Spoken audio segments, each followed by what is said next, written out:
नमस्कार साथियों, मेरा नाम हेमंत देवलेकर है। मैं भोपाल में रहता हूँ और पिछले 15 वर्षों से थिएटर यानी कि रंगमंच कर रहा हूँ।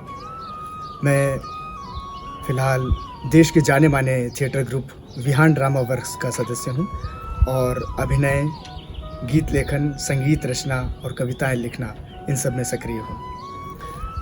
साथियों, जैसा कि आप सभी जानते हैं कि इस वक्त देश और दुनिया में कोरोना वायरस का जो संक्रमण फैला है, ये एक महामारी है और पूरा मनुष्य समाज इससे जूझ रहा है, लड़ रहा है, सामना कर रहा है।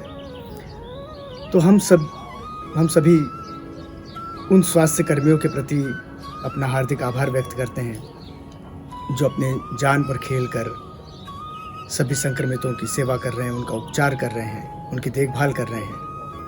और वे सारे सुरक्षाकर्मी जो हर गली, नुक्कड़, चौराहों पर तैनात हैं और सीमाओं के प्रहरियों की भांति पूरे समाज की, हम सब की सुरक्षा कर रहे हैं। इस लॉकडाउन के समय में मुझे वो साथी भी याद आते हैं जो घर से बाहर निकलकर अपनी जान हथेली पर लेकर गरीबों को, ज़रूरतमंदों को अनाज, राशन और खाने पीने की चीज़ें मुहैया करवा रहे हैं, उन्हें अन्न का दान कर रहे हैं। हम उन सब के प्रति बहुत आभारी हैं।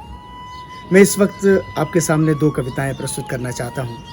पहली कविता युवाओं के लिए है। इसका शीर्षक है प्रेम की अनिवार्यता। ये मैंने उन युवाओं के लिए लिखी है कि जो प्रेम में, जिनको ऐसा लगता है कि हम धोखा खा गए और वे अपने प्रेमिकाओं के साथ जिस तरह की हिंसा पर उतर आते हैं, उससे क्षुब्ध होकर मैं कुछ बातें व्यक्त की हैं।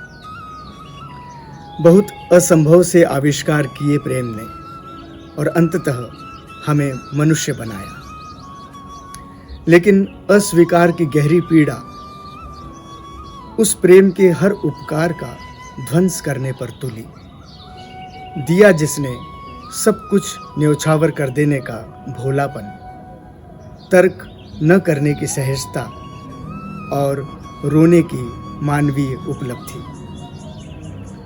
प्रेम ने हमारी ऊबड़ खाबड़ जाहिल सी भाषा को कविता की कला सिखाई और जिंदगी के घोर कोलाहल में एकांत की दुआ मांगना। संभव नहीं था प्रेम के बिना सुंदरता का अर्थ समझना। प्रेम होना ही सबसे बड़ी सफलता है। कोई असफल कैसे हो सकता है प्रेम में। मेरी अगली कविता है जो युद्ध के ऊपर है। मैं एक नन्ही बच्ची से अनुरोध कर रहा हूँ। तू अगर फौज में भर्ती हो जाए तो यकीन है सारी तोपें पिचकारियों में बदल जाएंगी। फिर उनसे गोला बारूद नहीं दागा जाएगा, रंग बरसाए जाएंगे।